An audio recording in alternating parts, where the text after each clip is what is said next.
हरे कृष्ण कृष्ण कृष्ण हरे हरे हरे राम राम राम। সকল ভক্তবৃন্দকে সকালের পথের অনুষ্ঠানে আপনাদের স্বাগত। এই ভক্তির অনুষ্ঠানে আপনারা এত বেড়ে এত ত্যাগ স্বীকার করে যুক্ত হন, ভগবানের কৃপা অবশ্যই তাকে লাভ হবে এবং তার ফল যদি আমরা আশা করি তবুও নির্দিষ্ট পদ্ধতিতে আমরা পেতে পারি। ভগবানকে স্মরণ করে নিয়ে একবার ওম নমো ভগবতে বাসুদেবায়।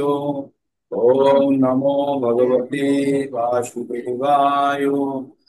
ওম নমো ভগবতে বাসুদেবায়। আমি এবার আপনাদের সকলকে মিউট করে দিচ্ছি। একদম প্রয়োজন হলে তবে করে কথা বলবেন, না হলে চলবে। তো আমরা প্রতিদিনের ন্যায় আজকে আরেকটি নতুন ক্লাসে, যদিও ক্লাস নতুন কিন্তু আমাদের পঠন সেই একই জিনিস পঠন করবো আমরা। আমরা কি করব? ভগবদ গীতা। ভগবদ গীতা থেকে আমরা, ভগবদ গীতা কি? ভগবদ গীতা ভগবানের উপনিষৃত বাণী।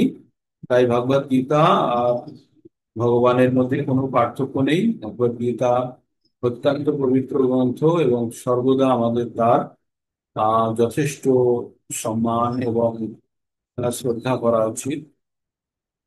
কোনো অবস্থাতেই যেন অবহেলা না হয়। এটি আমাদের অত্যন্ত শুদ্ধ জ্ঞান দিয়ে থাকি, কারণ ভগবান অতি পবিত্র এবং ভগবানের মুখ নিশ্চিত বাণীও তাই পবিত্র। তাই প্রত্যেকটা মুহূর্তে আমরা ভগবত গীতা পঠনের সময় আমাদের মনের মধ্যে একটি শ্রদ্ধা থাকতে হবে যে পরম পুরুষোত্তম ভগবান শ্রীকৃষ্ণ এবং তার মুখ নিশ্চিত বাণী ভগবদ গীতা, এই দুটোর মধ্যে কোনো পার্থক্য নেই। তাই আমরা এবার এতদূর পর্যন্ত আমরা ভগবদ গীতার বিভিন্ন জিনিস পঠন করেছি, কিন্তু ভগবদ গীতা থেকে আমরা কি জানতে পারি? আমরা ভগবদ গীতা থেকে পাঁচটি বিষয় সম্পর্কে জানতে পারি। পাঁচটি বিষয় কি কি? পাঁচটি বিষয় হচ্ছে ঈশ্বর, দুই হচ্ছে জীব বা আত্মা, তিন নম্বর হচ্ছে প্রকৃতি, আর চার নম্বর হচ্ছে সময় বা কাল, আর পঞ্চম বিষয়টি যেটি শেষ বিষয় সেটি হচ্ছে কর্ম। তো এই পাঁচটি বিষয়ের মধ্যে বর্তমানে আমাদের, আমরা যারা জুম মন্দিরে বসে আছি, তাদের প্রত্যেকের আমাদের এই প্রথম চারটে জিনিস এখন একই রকম। প্রথম চারটি জিনিস কি কি? ঈশ্বর এক, আমাদের আমাদের আত্মা, প্রত্যেকের আত্মা একই রকম। আর তিন নম্বর হচ্ছে প্রকৃতি, একই প্রকৃতি, একই জুম মন্দিরে আমরা বসে আছি। আর সময় এখন 5টা 22 মিনিট বাজছে, প্রত্যেকের সময় এক। তার মানে এই চারটে জিনিস আমাদের এক, শুধু একটি জিনিস আলাদা, সেটি হচ্ছে আমাদের অতীতের কর্ম। আর তার ফল হিসাবে আমাদের যে শরীরটি প্রাপ্ত হয়েছে, এই শরীরটি আমাদের ভিন্ন। তাই আমরা বাইরে থেকে সকলকে আলাদা আলাদা। আপনাদের আগেও বলেছি যে 1 কেজি সোনা কোনো একটি পলিথিন প্যাকেটে আছে, কোনো কাগজের প্যাকেটে আছে, কোনোটি সুটকেসে আছে, আর কোনোটি নর্মাল পিট্টু ব্যাগে আছে, কিন্তু প্রত্যেকের ভিতরেই 1 কেজি সোনা। যারা সমদর্শী তারা প্রত্যেকটি সোনাকে একই রকম করবে, কিন্তু যাদের সেই বুদ্ধি নেই তারা তারা আলাদা আলাদা ভাবে দেখবে বাইরের দৃষ্টি দিয়ে। তাই আমাদের ভিতরে আত্মা সকলের এক। তাই যারা সমদর্শী, যারা পণ্ডিত, তারা কিভাবে দেখে? পণ্ডিত দেখে বিদ্যা বিনয় সম্পন্নে ব্রাহ্মণে গভীর হস্তিনী শুনি চৈব সপাকৃচ পণ্ডিতাহা সারদর্শী। তিনি পণ্ডিত, তিনি সকলকে সমানভাবে দেখেন। ভাবে সমান দেখেন, তিনি প্রত্যেককে আমাদের বাইরের আবরণ বা আমাদের বাইরের যে বাহন আছে সেটিকে বাদ দিয়ে দেখেন। প্যাকেট বাদ দিয়ে প্যাকেটের ভিতরে সোনা দেখেন, যেমন সোনা স্বর্ণকার বা জুহুরি, তেমনি যারা পণ্ডিত তারা আমাদের বাহ্যিক, আমাদের যে বস্ত্র বা আমাদের যে শরীর, সেটি না ভেবে প্রত্যেককে তিনি আত্মা ভাবেন। তাই তিনি পণ্ডিত। তাই গরু, হাতি, কুকুর, চণ্ডাল এবং উচ্চকোটির ব্রাহ্মণ প্রত্যেককে তিনি সমান দেখেন। কিন্তু আমাদের সমান দেখলেও আমাদের যে বাইরের খোলসটি আছে সেটি হচ্ছে আমাদের শরীর। আর এই শরীরটি আমাদের প্রত্যেকের সঙ্গে দেখতে আলাদা করে রেখেছে। আর এই শরীর প্রাপ্ত হয় আমাদের পূর্ববর্তী জীবনের কৃতকর্ম এবং অন্তিম সময়ের ইচ্ছা। অন্তিম সময় মানে যখন আমরা শেষবার যখন আমরা মৃত্যুবরণ করেছিলাম, তখন যে যে ইচ্ছাগুলো আমরা পালন করেছিলাম, সেই ইচ্ছাগুলো এই জীবনে পূর্ণ করিবার উদ্দেশ্যে আমরা আসিয়াছি।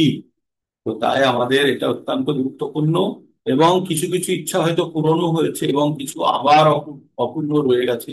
যখনই আমরা মৃত্যুবরণ করবার পূর্বে যদি আমাদের এই ইচ্ছাগুলো পূরণ না হয়, তাহলে পুনরায় জন্মগ্রহণ করব। জন্মগ্রহণ করলে চারটে পর্যায়ের মধ্যে দিয়ে যেতে হয়। কি কি? জন্ম, মৃত্যু, জরা, ব্যাধি। আর এই জরা ব্যাধি, আর তার সঙ্গে কি থাকবে? আদি আত্মিক, আদি ভৌতিক, আর আদি দৈবিক। এই তিনটে মিজারিস, এই তিনটে কষ্ট। আর কি থাকবে? চারটি জীবনের কর্তব্য বা অংশ হিসাবে থাকবে। তো এই সাতটির মধ্যে দিয়ে প্রত্যেককে যেতে হবে। যতবার জন্মগ্রহণ করবো ততবার যেতে হবে। তো এই জন্ম মৃত্যুর চক্র চলবে। তাই বুদ্ধিমান ব্যক্তিরা প্রকৃত জ্ঞান অর্জন করে এই জন্ম মৃত্যুর চক্র থেকে কিভাবে বেরোনো যায় এটি সম্বন্ধে জানার চেষ্টা করে। আর সেটি জানার চেষ্টা আমরা সবাই করছি এই ভগবদ গীতার মাধ্যমে। ভগবদ গীতাতে এই প্রকৃত জ্ঞান দেওয়া আছে। তাই আধ্যাত্মিক জ্ঞান যখন অর্জন করা হয়, তখন আমরা আমরা বুঝতে পারি যে আধ্যাত্মিক জ্ঞান প্রকৃত জ্ঞান। আর ভৌতিক জ্ঞান হচ্ছে সেটিও জ্ঞান, কিন্তু সেই জ্ঞানটি ক্ষণিকের। সেই জ্ঞানটি কিছুক্ষণ পরে সেই জ্ঞানের আর কোনো দাম থাকবে না কার কাছে? সেই ব্যক্তির কাছে, যে ব্যক্তি এই জগৎ ছেড়ে চলে যাবে। তাই না? তো তাই আমাদের তাই আমাদের সবসময় মাথায় রাখতে হবে, আমাদের শুদ্ধ বা প্রকৃত জ্ঞান অর্জনের চেষ্টা করতে হবে, যেটা হচ্ছে আধ্যাত্মিক। তাই ভগবদ গীতার 2 নম্বর অধ্যায়ের 40 নম্বর শ্লোকে ভগবান বলেছেন যে, তার আগে বলে নিই যে আমরা যত কিছু কাজ করি আমাদের এই কার্যকলাপের চারটে ভাগে ভাগ করা হয়েছে বা চারটে অ্যাকাউন্টে ভাগ করা হয়েছে। একটি হচ্ছে ব্যাংক অ্যাকাউন্ট, যেখানে আমাদের টাকা পয়সা বা লকারের মধ্যে গাড়ির বাড়ির কাগজপত্র থাকে। 2 নম্বরটি হচ্ছে আমাদের কোয়ালিফিকেশন অ্যাকাউন্ট, যেখানে আমাদের কোয়ালিফিকেশন থাকে, যোগ্যতা থাকে, সার্টিফিকেট থাকে, তাতে শুধু আমার নাম লেখা থাকে। 3 নম্বর থাকে আমাদের ইমোশনাল রিলেশনশিপ বা আবেগের সম্পর্ক, যেখানে আমাকে কেন্দ্র করে আমার স্ত্রী, পুত্র, সন্তান আদি, আমার মা বাবা, আমার ভাই বোন, সকলে আমাকে কেন্দ্রে রেখে তারা বিচার করে। আর চতুর্থ, এই প্রথম তিনটে অ্যাকাউন্টের কথা বললাম, এগুলো সব প্রত্যেকটিতে আমার নাম যুক্ত হয়ে আছে, আমার শরীরজাত নাম যুক্ত হয়ে আছে। কারণ ব্যাংকের অ্যাকাউন্ট আমার বাস্তবিক নামের উপরে ভিত্তি করে, আমার শরীরের নামের উপরে ভিত্তি করে, আমার এডুকেশনাল কোয়ালিফিকেশন বা যে সব সার্টিফিকেট আমার আছে সব আমার নামে। 3 নম্বর হচ্ছে আমার যে ইমোশনাল আবেগের সম্পর্ক, সেটা আমাকে কেন্দ্র করে। তার মানে মানুষ মৃত্যু যখন বরণ করে, প্রথম তিনটে অ্যাকাউন্ট সঙ্গে সঙ্গে জিরো হয়ে যায়। মানে যখনই আমি মারা গেলাম, তখন কিন্তু ব্যাংকের অ্যাকাউন্টের টাকা অন্য কেউ আর সহজ পদ্ধতিতে তুলতে পারবো না আমি ছাড়া। হ্যাঁ? তাই আমি যেহেতু নেই, সেই টাকা তোলা যাবে না, কিন্তু তার জন্য অন্যান্য ব্যবস্থা আছে। কিন্তু প্রথমত অ্যাকাউন্ট বন্ধ। 2 নম্বর হচ্ছে এডুকেশনাল কোয়ালিফিকেশন, যে সমস্ত সার্টিফিকেট গুলো ছিল আমার কাছে, সেগুলি সামান্য কাগজের নেয়, সেগুলোর আর কোনো দাম নেই যেহেতু আমি নেই। 3 নম্বর, আমার পরিবারের মধ্যে আমি কেন্দ্রে ছিলাম, যেহেতু কেন্দ্রীয় থেকে বিন্দুই সরে গেছে, তাই প্রত্যেকে সব নিজের নিজের আবার আর একটি কেন্দ্র খোঁজার চেষ্টা করে। হ্যাঁ? তো তাহলে আমরা আমাদের এই তিনটে অ্যাকাউন্ট আমাদের এই শরীরের সঙ্গে যুক্ত। তাই এগুলোকে দেহাত্ম দেহাত্ম প্রাপ্তি বলতে পারেন, বা দেহাত্ম বুদ্ধির দ্বারা কৃতকর্মের ফল বলতে পারেন। তাই আমাদের এই দেহজাত যত কিছু সঞ্চয় এই জীবনেই শেষ হয়ে যায়, কিন্তু আমাদের সঙ্গে যাই কি? সেটা হচ্ছে ভক্তি, সেটা হচ্ছে আত্মার সঙ্গে। তাহলে চতুর্থ অ্যাকাউন্টটা কি আমাদের? সেটা হচ্ছে ভক্তি। আর ভক্তিটা কোথায় থেকে হয়? আত্মা থেকে হয়। তাই আমাদের যখন আত্মা থেকে ভক্তি আমরা কিভাবে প্রদর্শন করে? আত্মার। তাহলে শরীরের তিনটি কি কি? ব্যাংক অ্যাকাউন্ট শরীরের, কোয়ালিফিকেশন যেটা যোগ্যতার অ্যাকাউন্ট সেটা শরীরের, আর আবেগের সম্পর্ক এটা শরীরের। এই তিনটে জিনিস আমাদের শরীরজাত। আর আরেকটি অ্যাকাউন্ট আছে, সেটি হচ্ছে ভক্তি, সেটি হচ্ছে আমাদের আত্মার সঙ্গে যুক্ত। তাই যখন শরীর শেষ হয়ে যায়, প্রথম তিনটে অ্যাকাউন্ট শেষ হয়ে যায়, আর শেষে কি থাকে? আত্মা যেহেতু শেষ হয় না, ধ্বংস হয় না তার, তাই আত্মার অ্যাকাউন্টের ফলও কখনো নষ্ট হয় না। আর আত্মার অ্যাকাউন্টের ফল কি? ভক্তি কখনো নষ্ট হয় না। তাই ভগবান বলেছেন নেহাভি ক্রমনাশস্তি প্রত্যাবায় না বিদ্যতে স্বল্পমপস্য ধর্মস্য ত্রয়াতে মাহাত। তাই ভগবান বলেছেন যে যে সামান্য যদি কেউ ভক্তির পথে অগ্রগতি করে থাকে তার কোনো পতন হয় না। সেটি পরবর্তী জীবনে আবার সেই খান থেকেই শুরু হবে, কোথায় থেকে, যে পর্যন্ত এই জীবনে ভক্তি করে রেখেছে। তো এইভাবে আমাদের জন্ম মৃত্যুর চক্র চলতে থাকে। আর আমাদের একটা জন্মের পর আর একটি জন্ম চলে যায়। পুনরপি জননম পুনরপি মরণম জননী জঠরে পুনরপি শয়নম। এইভাবে আমাদের জন্ম মৃত্যুর চক্র চলতে থাকে। তাই বুদ্ধিমান ব্যক্তিরা এই জন্ম মৃত্যুর চক্র থেকে, আবর্ত থেকে বেরোনোর চেষ্টা করে। তো আমরা যারা এই ভগবত ভক্তি করছি, যেভাবেই হোক এসে পৌঁছেছি, কিন্তু যখন এই জ্ঞানটি আমরা যখন একবার অর্জন করে নেব, তখন আমরাও একবার চেষ্টা করব যে যাতে এই চক্র থেকে বের হতে যায়। কারণ আমরাও অনেক জীবন ধরে হয়তো এটা চেষ্টা করছি। তাই ভগবান বলছেন, বহুনাম জন্ম নামান্তে জ্ঞানমান মান প্রপদ্যতে বাসুদেব সর্বমিতি সমাহাত্ম সুদুর্লভ। বহু জন্মের পর জ্ঞানী ব্যক্তিরা জানতে পারে ভগবান কৃষ্ণ সবকিছুর মূল, সবকিছুর আধার। তাই তাকে জানার পরে তারা কি করে, ভগবান ভক্তিতে অনড় ভাবে ভগবান ভক্তিতে যুক্ত হয়। আর তারপরে তারা কি করে, মুক্তি লাভ করে। আর এইরকম ব্যক্তিত্ব অতি দুর্লভ। মাহাত্ম স মহান আত্মা মাহাত্ম সুদুর্লভ, অত্যন্ত দুর্লভ। তাই আপনারা, আমরা আশা করি হয়তো ঠিক জায়গাতে এসে আমরা পৌঁছেছি।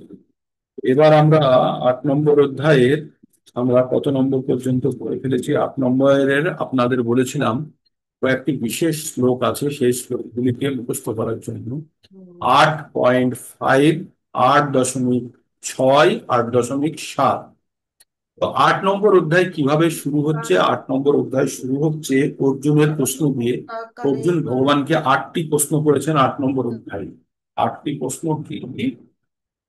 8টি প্রশ্ন ভগবানকে জিজ্ঞেস করেছেন, ভগবান ব্রহ্ম কি, আধ্যাত্ম কি, সকাম কর্ম কি, আর আদি ভূত কি, আর আদি দৈব কি। আর পরবর্তী শ্লোকে জিজ্ঞেস করেছে ভগবান আদি যজ্ঞ কি, আর আদি যজ্ঞ কিভাবে অবস্থান করে। আর শেষের প্রশ্নটি হচ্ছে মৃত্যুকালে জিতেন্দ্রীয় ব্যক্তিরা কিভাবে ভগবানকে স্মরণ করতে পারে। এই 8টি প্রশ্নের উত্তর ভগবান 3 নম্বর আর 4 নম্বরে দিয়েছেন। 3 নম্বরে বললেন ব্রহ্ম হচ্ছে যে জীব, প্রত্যেকটা জীবকে ব্রহ্ম বলা হয়। আর পরম ব্রহ্ম হচ্ছে পরমেশ্বর ভগবান। আর আধ্যাত্ম কি, এই যে ব্রহ্মের যে ক্যারেক্টারিস্টিক্স বা ধর্ম, তাকে বলা হয় আধ্যাত্ম। সকাম কর্ম কি, আমরা জানি সকাম কর্ম যে কর্ম করে মর্জিত হয়। কিন্তু আমাদের জীব সবসময় স্বতন্ত্র ভাবে কোনো জিনিসের উপরে অধিকার দেখাতে চায়, সেটিও একটি সকাম কর্মের অংশ। 4 নম্বর আদি ভূত কি, আদি ভূত মানে প্রকৃতির কারণে যে সমস্ত আমরা সমস্যার সম্মুখীন হই, সেটি হচ্ছে আদি ভৌতিক। যেমন কালকে বিমান দুর্ঘটনায় প্রচুর মানুষ মারা গেছে। তো যারা বিমান দুর্ঘটনায় মারা গেছে, তাদের নিজস্ব কিছু করার ছিল না। ছিল, তারা মানে পরিবেশ দ্বারা তারা আক্রান্ত হয়েছে। যারা বিমানের মধ্যে বসেছিল তারা না হয় টিকিট কিনে লন্ডনে যাচ্ছিল, কিন্তু যারা কলেজের হোস্টেলে বসেছিল বা খাওয়া দাওয়া করছিল মেডিকেল কলেজের হোস্টেল, তারা কোন কারণে প্লেন দ্বারা, প্লেনের ক্র্যাশে তারা মৃত্যুবরণ করলো। তাহলে তার মানে আমাদের হাতে খুব সামান্য কিছুই নেই আমাদের হাতে। মানে একটি বিশাল বড় ট্রেনের একটি সামান্য শুধু স্টিয়ারিংটা আমাদের হাতে আছে। স্টিয়ারিং দিয়েও আপনি কিছু করতে পারবেন না, কারণ ও পটরির উপরেই চলবে। আপনারা জেনে থাকবেন যারা ট্রেন সম্বন্ধে জানেন, ট্রেনের ড্রাইভারের হাতে কিন্তু, এই যে বাসের ড্রাইভার যেমন স্টিয়ারিং ঘুরিয়ে ট্রেনকে আগে পিছিয়ে ঘোরায়, তেমন ট্রেনের ড্রাইভার পারে না। ও শুধু স্পিড কমাতে পারে, স্পিড বাড়াতে পারে, আর থামতে পারে সিগন্যাল। ঠিক, বাকি সব কন্ট্রোল হয় কেবিন থেকে। তো তেমনি আমাদের এই শরীরের অবস্থান করে আমাদের খুব খুব সীমিত আমাদের নিয়ন্ত্রণ আছে আমাদের। আর সেই সীমিত নিয়ন্ত্রণকে আমাদের সঠিকভাবে ব্যবহার করে আমাদের এই জন্ম মৃত্যুর কষ্ট থেকে বেরোতে হবে। আপনি ভাবুন তো, আমরা দূর থেকে খবরে নিউজে শুনে বা দেখে আমাদের মনটা কেমন করছে। যাদের যাদের আত্মীয় পরিজন চলে গেছে তাদের অবস্থা কি?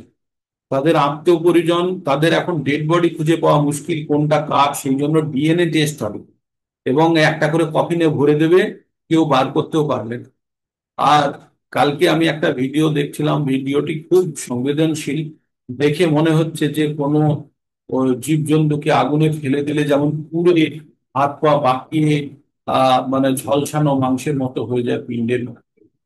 তো তেমন অবস্থাতে মানে একদম, আমরা কখনো কখনো ভাবি না যে মুরগির রোস্ট করি, রোস্ট রডের মধ্যে ঢুকিয়ে দিয়ে আগুনের মধ্যে দিয়ে পুড়িয়ে পুড়িয়ে বাটার লাগিয়ে রোস্ট করে না মানুষ, ঠিক যেন ভগবান এই মানুষগুলোকে রোস্ট করেছে। ঠিক আবার তার মধ্যে একজন আবার বেঁচেও গেছে, ভাবতে পারছেন? মিরাকুলাসলি, মানে আগুনের গোলার মধ্যে থেকে ও কিভাবে বেঁচে গেছে।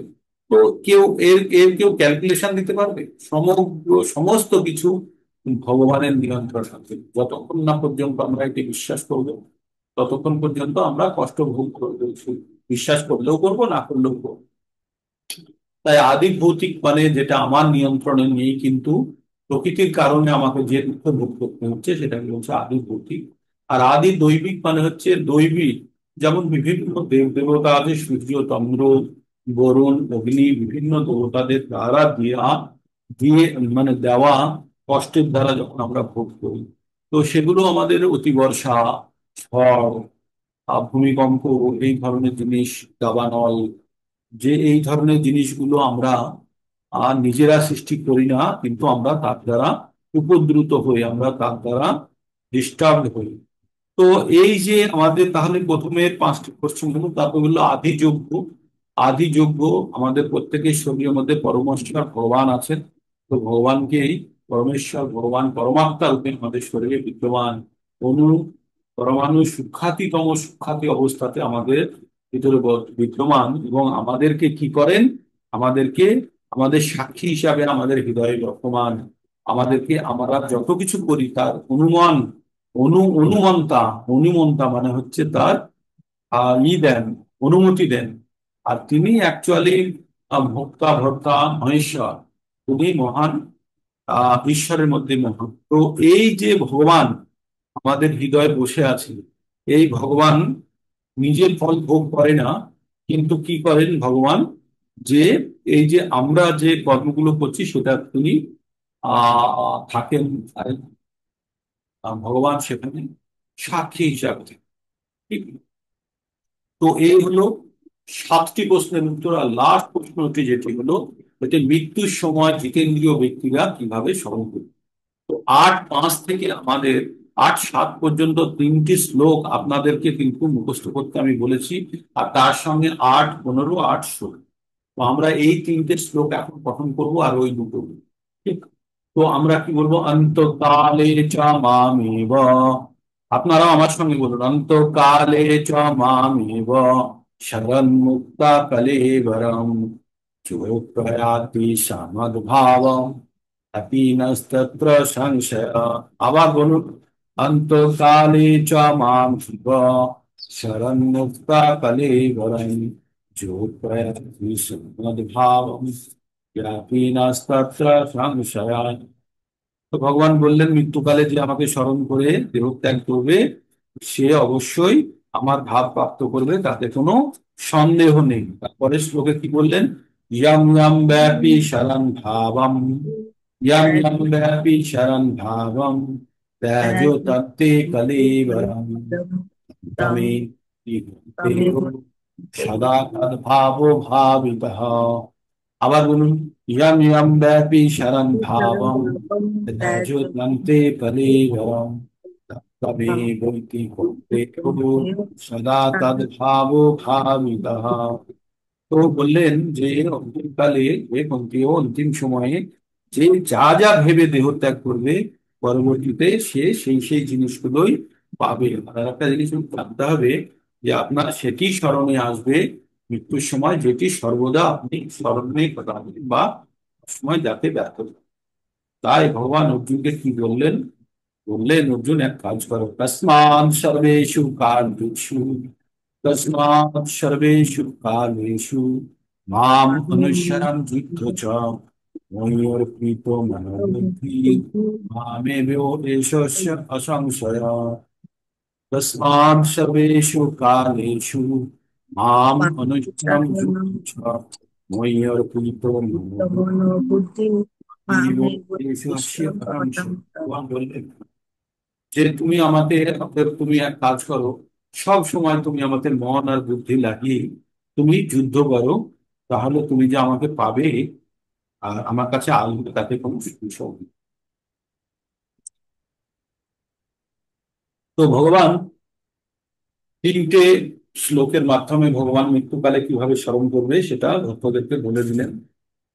আর তারপরে ভগবান 8 নম্বরে বললেন অভ্যাস যুক্তেন চেতসা না অন্ন দান না পরমম পুরুষম দিব্যম জ্ঞাতি পার্থ ন চিন্তায়। কি বললেন?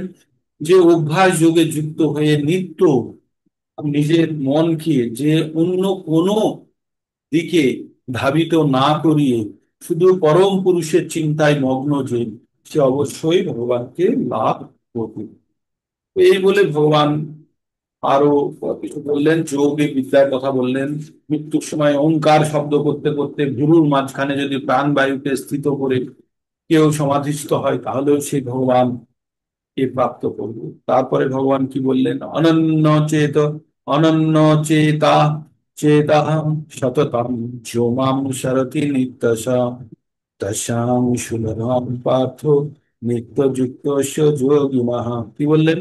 অনন্য চেত সাহ সততম অনন্য চেত চেতাহ সততম যো মাম সরতি নিত্যশ তস্যাং সুলভম পার্থ নিত্যযুক্ত যোগিনঃ।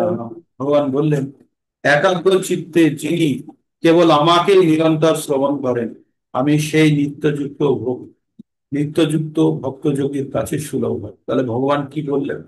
যে সব সময় একাগ্র চিত্তে, এক অগ্র চিত্তে মানে একটি ডগার দিকে, অগ্র মানে হচ্ছে ডগা, তো একটি জিনিসের বিন্দুর দিকে যে মনকে স্থির করে ভগবানের চিন্তায় মগ্ন হয়ে আছে, সে অবশ্যই ভগবানকে প্রাপ্ত করবে। আর এই প্রাপ্তি কি হবে? আপনার এই প্রাপ্তি অবশ্যই হবে, এতে কোনো সন্দেহ নেই। তাই ভগবান দুটি কথা বলেছেন, সততম ও নিত্যাসা। দুটি কথা বোঝানো হচ্ছে যে সদা সর্বদা নিয়মিত ভাবে প্রতিদিন। সততম মানে সব সময়, আর নিত্যাসা মানে নিয়মিত ভাবে। মানে আমরা যে প্রতিদিন সকালে আমরা ভগবদ গীতার ক্লাস করি, এটি হচ্ছে আমাদের নিত্য, প্রতিদিন হচ্ছে এবং নিয়মিত ভাবে হচ্ছে। তাহলে নিয়মকে কখনো আমরা ভঙ্গ করবো না। তো কথায় বলতে বলতে একটা কথা বলে দিই, কালকের যে ক্লাসটি হবে না সকালে, কালকের ক্লাসটি একটু ভিন্ন ধরনের হবে। আমাদের যে গ্রুপ ভাগ করা আছে, 7টি গ্রুপ ভাগ করা আছে, এর গ্রুপ থেকে আমাদের 4টে গ্রুপ, প্রথম 4টে গ্রুপ 10-10 মিনিট করে লেকচার দেবে। যে এতদিন পর্যন্ত 8 নম্বর অধ্যায়ে কি কি পঠন পাঠন করেছে, প্রত্যেকটা গ্রুপ গ্রুপ লিডার স্থির করবে যে তাদের একজন তাদের মধ্যে থেকে 10 মিনিট 10 মিনিট 10 মিনিট 10 মিনিট করে 4-10 40 মিনিট লেকচার দেবে। আমি শুনবো আপনাদের, আমি তো প্রতিদিন বলি, আমার খুব ইচ্ছে আপনাদের মুখ থেকে ভগবানের বাণী শোনার। ঠিক তো প্রত্যেকটি গ্রুপ লিডার এই পুরো মানে এই 1 থেকে 16 পর্যন্ত যে শ্লোকগুলি আছে তার জিস্ট 10 মিনিটে বলবে। আর গ্রুপ কালকে লিডার স্ট্যান্ড স্থির কমে করবে যাচ্ছে। যে তার গ্রুপের কে বলবে, গ্রুপ লিডারই বলবে তার কোনো মানে নেই, যে কেউ বলতে পারে। ঠিক আছে, আপনাদের 7টি গ্রুপ আছে, কাল 7টি গ্রুপ থেকে আপনারা 4টে গ্রুপকে বেছে নিন লটারি করে। হ্যাঁ, প্রভু বলছি কালকে স্ট্যান্ড যেন কমে না যায়। না কমবে না, কমবে না, বেড়ে যাবে আমি বলছি। দেখুন না, কারণ সকলেই প্রচন্ড সিরিয়াস, আমি দেখে বুঝতে পারি প্রত্যেকে সিরিয়াস, না হলে এই সকালবেলায় এইভাবে যুক্ত হওয়া সম্ভব নয়। কমার কোনো ভয় নেই, এটা অবশ্যই হবে। আর আস্তে আস্তে আমরা এগোবো, না হলে আমরা কখনোই এগোতে পারবো না, তাই না? মা প্রতিদিন রান্না করে দেয়, আমরা খাই, কোনো কোনো দিন রান্না করে মাকেও আমাদের খাওয়ানো উচিত, তাই না? তাহলে আমরা আরো ভালো লাগবে। তো আপনাদের আলটিমেটলি লার্নিংটা বেটার হবে, আমার এটা উদ্দেশ্য যে আপনাদের যেন এই শিক্ষাটা যেন ভালো হয়। তার জন্য একটু পরিশ্রম হয়তো করবেন আজকে, করুন, পরিশ্রম করুন, ফল পাবেন, আমি গ্যারান্টি দিয়ে বলছি আপনারা ফল পাবেন। আর পরিশ্রম না করলে কখনো ফল আসে না। তো এই যে আপনারা সকালবেলায় উঠে ভগবানের জন্য যে আপনারা জপ করছেন, যে ভক্তি করছেন, ভাগবত শুনছেন, এরা শুনছে না তো? শুনছে না তো? যারা ঘুমোচ্ছেন তাদের থেকে তো আপনারা এগিয়ে আছেন। তো আরেকটু এগিয়ে চলুন, আরেকটু এগোনোর চেষ্টা করবেন আপনারা। তো এবার তো আমাদের কি বলছে ভগবান? ভগবান বলছেন যে আচ্ছা, চতুশ্লোকী গীতা বলে আমাদের চারটে গীতার একটা শ্লোক, চারটে আছে 10 নম্বরে। তো যারা বেশি ইন্টারেস্টেড, যারা শুনতে পারেন, আমার একটা হিন্দিতে রেকর্ডিং আছে, মানে আসলে আমি ওই সন্ধ্যাবেলার ক্লাসের রেকর্ডিং আমি কিছু করে আমাদের গ্রুপে ছাড়া আছে, মানে ওই ইউটিউবেই দেওয়া আছে। তো ওখান থেকে চতুশ্লোকী গীতাটা চাইলেও 10 তারিখের রেকর্ডিং এ দেওয়া আছে, ঠিক আছে? তো এটা এইখানে ওই চতুশ্লোকী গীতার একটা শ্লোকের কথা এখানে বলা হলো, 10.10, সেখানে ভগবান বলছে, তেষাং সতত যুক্ত নাম ভজতাং প্রীতি পূর্বকম দদামি বুদ্ধি যোগম তাম ইয়ানুমায়ু ভয়ান্বিত। ভগবান বললেন যে এইভাবে সব সময় যে আমার ভজনায় যুক্ত হয়ে, আমার আমার চিন্তায় মগ্ন হয়ে যে আমার ভজনা করছে, আমি আমি তাকে বুদ্ধি দিই। কি বুদ্ধি দিই? দাদামি বুদ্ধি যোগম, তাকে আমি বুদ্ধি যোগ দিই। তার দ্বারা কি হবে? যেন মায়ু আয়ন্তিতে, মানে আমার কাছে যেন সে চলে আসতে পারে। তাহলে ভগবান শুধু অফার দিয়ে যাচ্ছে কিভাবে ভগবানের কাছে আমরা ফিরে যাব, কিন্তু আমরা এত বোকা, আমরা যেতেই চাইছি না, তাই না? তো তারপর এখানে সততম আর নিত্যস্ব দুটো কথা বলা হয়েছে। এবার ভগবানের সঙ্গে যুক্ত হওয়ার কি কি পদ্ধতি? 5টি পদ্ধতি আছে। একটি হচ্ছে শান্ত। শান্ত মানে হচ্ছে ইনডাইরেক্টলি ভগবান আছে, আমরাও আছি, ভগবানের সেবা যত্ন করছি, কিন্তু ইনডাইরেক্টলি করছি, অত বেশি অ্যাক্টিভলি না, এটাকে বলে যে শান্ত রস। তারপরে বলছে দাস্য, ভগবানের দাস হিসাবে ভক্ত হয়ে ভগবানের যা কিছু প্রয়োজনীয়তা আছে আমরা সবগুলো চেষ্টা করছি আমাদের দ্বারা দেওয়ার, সেটা হচ্ছে দাস্য রস। দাস্য রসের উপরে হচ্ছে সাক্ষ্য রস, ভগবানকে নিজের বন্ধু ভাবা, বন্ধুর মতো তাকে, তার সেবা করা। তারপরে হচ্ছে বাৎসল্য রস, ভগবানকে নিজের সন্তানের মতো দেখা, সন্তানের মতো তার সেবা যত্ন করা। আর তার পরবর্তীতে হচ্ছে সর্বোচ্চ শ্রেণীর হচ্ছে মাধুর্য রস, যেটাতে ভগবানকে নিজের সঙ্গী ভাবা, প্রেমিক প্রেমিকার মতো। যেমন আমাদের যারা এই জড় জগতে আমাদের নিজের খুব প্রিয় জনের জন্য সবসময় মন যেমন বিচলিত থাকে, তখন যখন ভগবানের প্রেমে কেউ পাগল হবে, তখন সে সবসময় ভগবানের চিন্তায় মগ্ন থাকবে। সেটা হচ্ছে মাধুর্য রসের প্রকাশ। ঠিক আছে? তো এইগুলো হলো ভগবানের সঙ্গে যুক্ত হওয়ার বিভিন্ন রসের পদ্ধতি। তারপরে এবার 15 নম্বর শ্লোকটি এবার পঠন করে শোনাবো আপনাদেরকে। মাম উপেত্তু, আচ্ছা, মামেপেত্তু পুনর্জন্ম দুঃখালয়ম অশাশ্বতম নাপ্নুবন্তি মহাত্মান স্বয়ং সিদ্ধিম পরমাম গতাঃ। কি বললেন? মাম উপেত্তু, উপেত্তু মানে হচ্ছে পাওয়া, মাম মানে হচ্ছে আমাকে, বলছে মাম উপেত্তু পুনর্জন্ম, মানে আমাকে পেয়ে পুনর্জন্ম, দুঃখালয়ম অশাশ্বতম, এই পৃথিবীর নাম কি? দুঃখার আলয় এবং অশাশ্বত, মানে এই পৃথিবীতে যদি আমরা কষ্ট করেও থাকতে চাই তবুও থাকতে পারবো। মানে আমরা বুড়ো হয়ে যাচ্ছি। আমরা ছোটবেলায় কত সুন্দর ছিলাম না, প্রত্যেকে দেখতে আয়নার সামনে ঘুরঘুর করতাম, এখন হয়তো কম বেশি আগের পিছে যাই দেখি নিজেদেরকে। কিন্তু তখন তখন মনে হয় না যে আমরা 18 বছর, 20 বছর, 25 বছরে কত সুন্দর ছিলাম। এখন কিন্তু আমরা ধীরে ধীরে বুড়ো হয়ে যাচ্ছি। আমরা কি এই আমাদের বুড়ো হয়ে যাওয়াটাকে কি আটকাতে পারবো? পারবো না। পারবো না, আমাদের হাতে নেই, এটাকে আমাদেরকে মেনে নিতে হয়েছে। কারণ এটি প্রকৃতির নিয়ম বলে আমরা এটাকে বানিয়ে দিই। তাই এই যে নিয়ম, তারপরে আমরা কি হবো? আরো বুড়ো হয়ে যাব, ব্যাধিগ্রস্ত হব এবং মৃত্যুবরণ করবো, সেটাও আমরা মেনে নেব। তো আমরা কি, ভগবান কি বলছে? দুঃখালয়, এই পৃথিবীর নাম হচ্ছে দুঃখের আলয়, এখান থেকে দুঃখ ছাড়া আর কিছু পাওয়া যাবে না। সুখ খুঁজলে ভুল হবে। বিদ্যালয়ে কেউ যদি গিয়ে বিডিও অফিসের কাজ করাতে চায়, হবে? হবে না, না? কেউ যদি ভোজনালয়ে গিয়ে যদি পুস্তক চায়, পাবে? পাবে না, সেখানে ভোজন পাওয়া যায়। যেমন বিদ্যালয়ে গিয়ে কেউ যদি বলে যে আমাকে, ওই যেমন বললাম, বিডিও অফিসের কাজ করতে চায়, হবে? হবে। তো যেটার জায়গা, হিমালয়, হিমালয় হিমের আলয়, আলয় মানে হচ্ছে স্থান। তো যেখানে বিদ্যা পাওয়া যায় তার নাম বিদ্যালয়, যেখানে ভোজন পাওয়া যায় তার নাম ভোজনালয়, যেখানে হিম পাওয়া যায় তার নাম হিমালয়। তেমনি দুঃখালয়, যেখানে দুঃখ পাওয়া যায়, তাই পৃথিবীর নাম হচ্ছে দুঃখালয়ম অশাশ্বতম। অশাশ্বতম মানে যেটা হচ্ছে চিরস্থায়ী নয়, ক্ষণিকের। আমাদের এখানে পৃথিবীতে আমাদের জীবন খুব জোর হলে 100 বছর, 10 থেকে 1 বছর থেকে শুরু করে 100 বছর পর্যন্ত।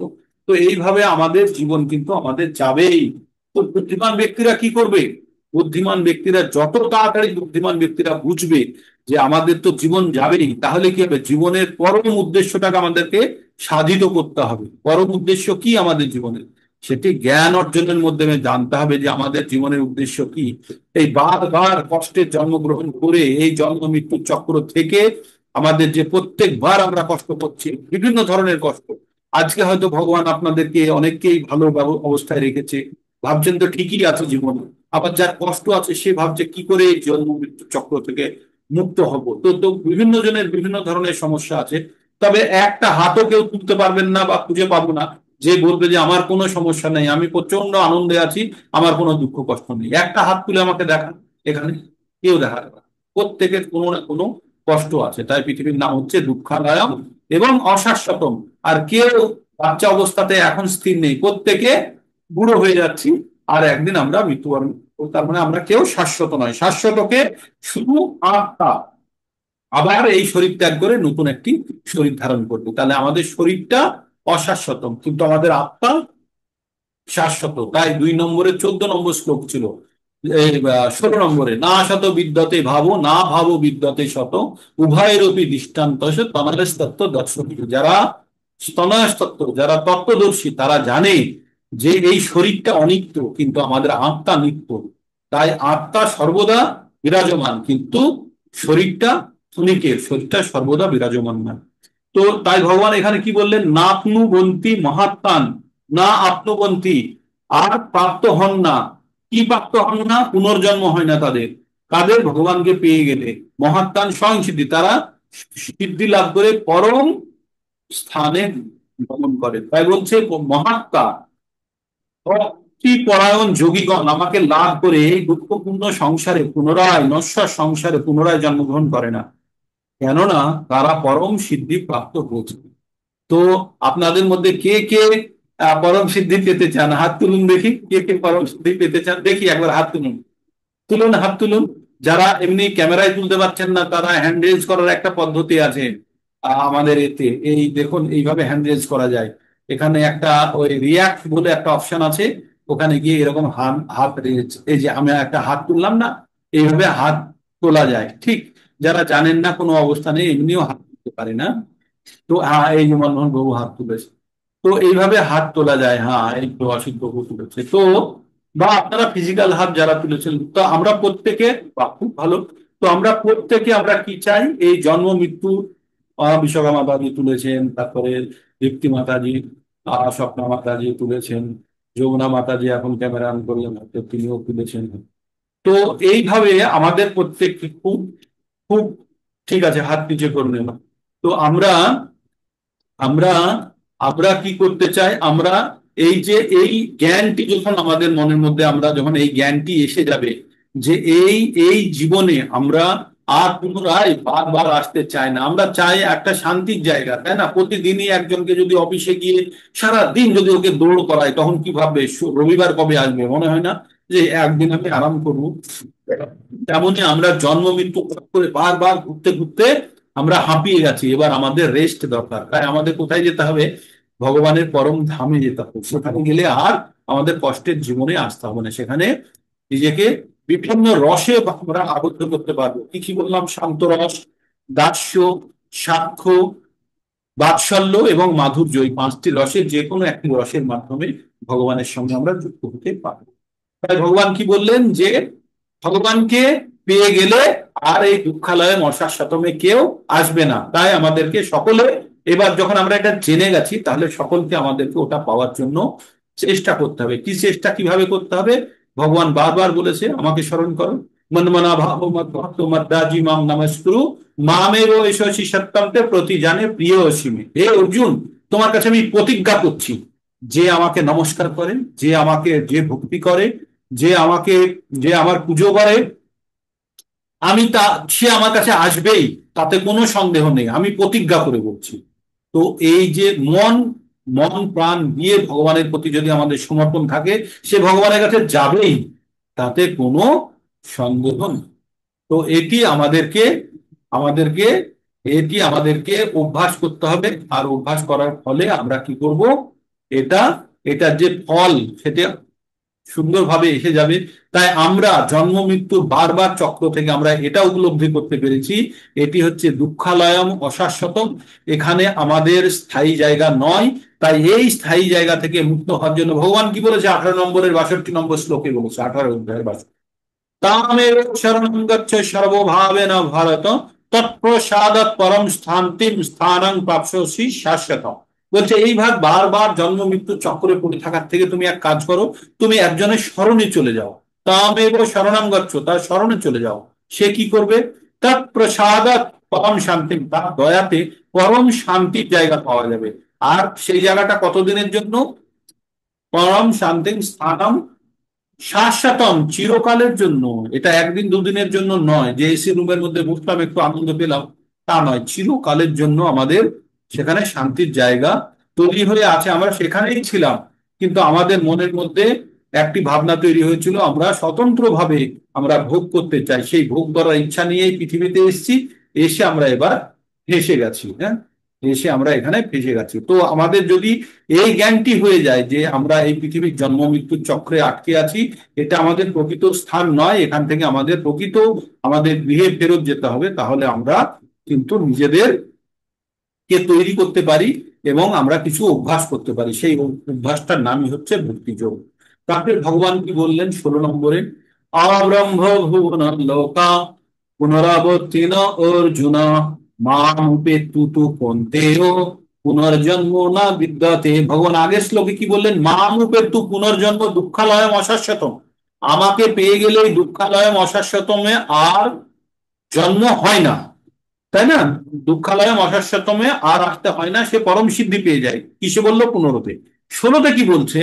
বলছে ব্রহ্মলোক থেকে ভূলোকে পর্যন্ত যারা যে লোকেই থাক, স্বর্গলোক যাক, পিতৃলোক যাক, ব্রহ্মলোকে যাক, যে লোকেই যাক, প্রত্যেককে মৃত্যুবরণ করতে হবে, প্রত্যেককে। হ্যাঁ, হয়তো সেখানে জীবনের স্থায়িত্ব কম বেশি হতে পারে, কিন্তু প্রত্যেককে মৃত্যুবরণ করতে হবে। তাই বলছে আ ব্রহ্ম ভুবন লোকা পুনরাবর্তিত অর্জুন, পুনরাবর্তিত মানে পুনরায় আসতে হবে, আবর্তিত অর্জুন, মাম উপেক্ষিত কন্তিও, কন্তিও হে কুন্তি পুত্র, তুমি যদি একবার আমাকে পেয়ে যাও, পুনর্জন্ম না বিদ্যাতে, আর তোমার পুনর্জন্ম হবে না।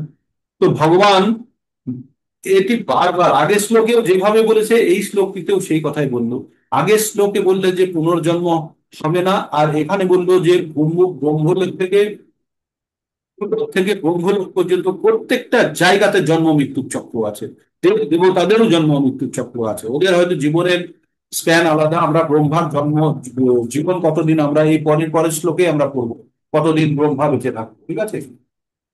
একদিন আমাদের আমাদের আমাদের 432 কোটি বছর, 432 হাজার বৎসরে ব্রহ্মার একদিন হয়। আমাদের 432 হাজার